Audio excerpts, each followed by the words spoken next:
Ad-Darsus Tsani. Pada pelajaran kedua kali ini, kita akan membahas tentang jenis kata dalam kalimat bahasa Arab.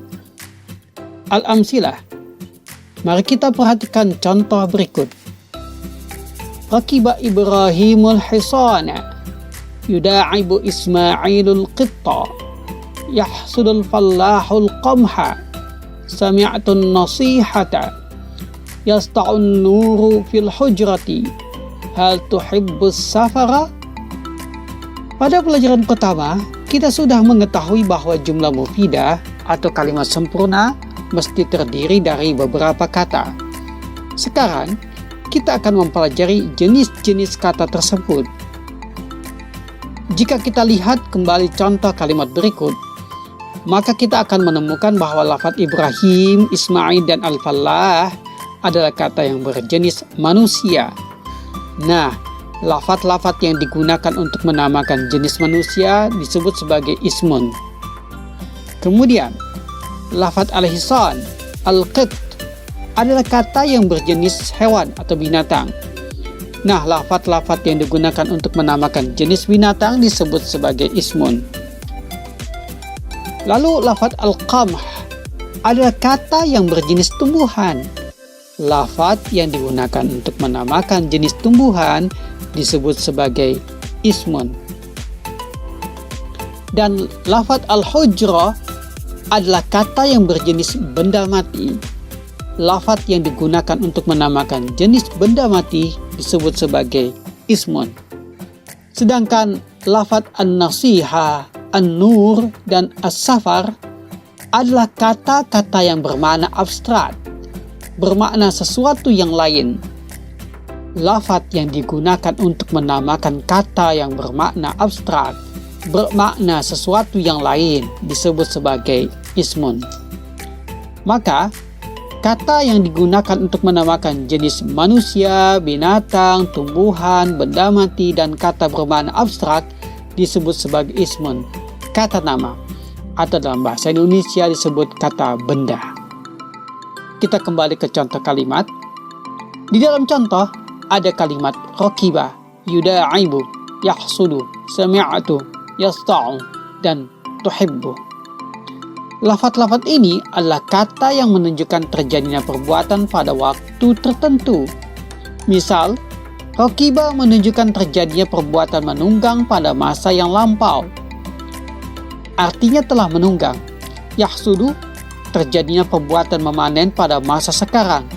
Artinya saat ini atau sedang berlangsung memanen. Karena itu, lafaz dengan jenis seperti ini disebut sebagai fi'lun, kata kerja.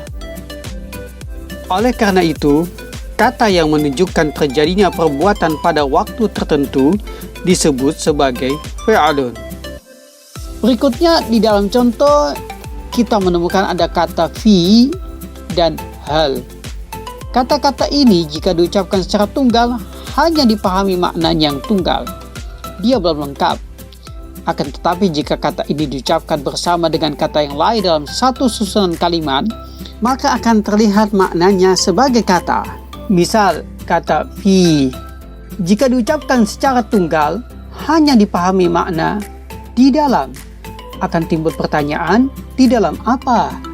Namun jika ia digabungkan dengan kata al-hujrah, kita ucapkan fil hujrati, maka akan dipahami makna di dalam kamar. Juga kata hal, jika diucapkan secara tunggal hanya dipahami makna apakah. Akan timbul pertanyaan, apanya yang apakah? Namun jika ia digabungkan dengan kata tuhibbu, kamu suka, kita ucapkan hal tuhibbu, maka akan dipahami makna apakah kamu suka. Perlu perhatian, kalimat fil hujrati di dalam kamar atau hal tuhibbu kamu suka dan semisalnya bukan termasuk jumlah mufidah, bukan kalimat sempurna, karena pembaca atau pendengar hanya memahami makna di dalam kamar, apakah kamu suka, namun maknanya belum lengkap. Akan timbul pertanyaan, apa yang di dalam kamar? Apakah kamu suka apa? Maka kalimat seperti fil hujrati, hal tuhibbu, dan semacamnya disebut sebagai syibhu jumlatin, semi kalimat, dan akan kita bahas pada pelajaran yang akan datang. Oleh karena itu, setiap lafaz yang sejenis dengan kata ini disebut sebagai harfun, kata huruf yang bermakna khusus. Oleh karena itu, kata yang nampak maknanya hanya ketika bersama dengan kata yang lain disebut sebagai harfun. Al-qa'idah. Kaidah ketiga, al-kalimatu salasatu anwa'in. Kata ada 3 jenis. Ismun, kata benda, wa fi'lun, kata kerja, wa harfun, kata huruf bermakna khusus. Al-ismu, kata benda atau kata nama adalah kullu lafzin yusamma bihi insanun, setiap lafaz yang digunakan untuk menamakan manusia, au hayawanun, atau binatang, au nabatun, atau tumbuhan, au jamadun, atau benda mati, au ayyu syai'in akhar, atau sesuatu yang lain. Al-fi'lu, kata kerja adalah kullu lafzin yadullu ala husuli amalin, setiap lafaz yang menunjukkan terjadinya suatu pekerjaan fi zamanin khasin, pada waktu khusus atau waktu tertentu.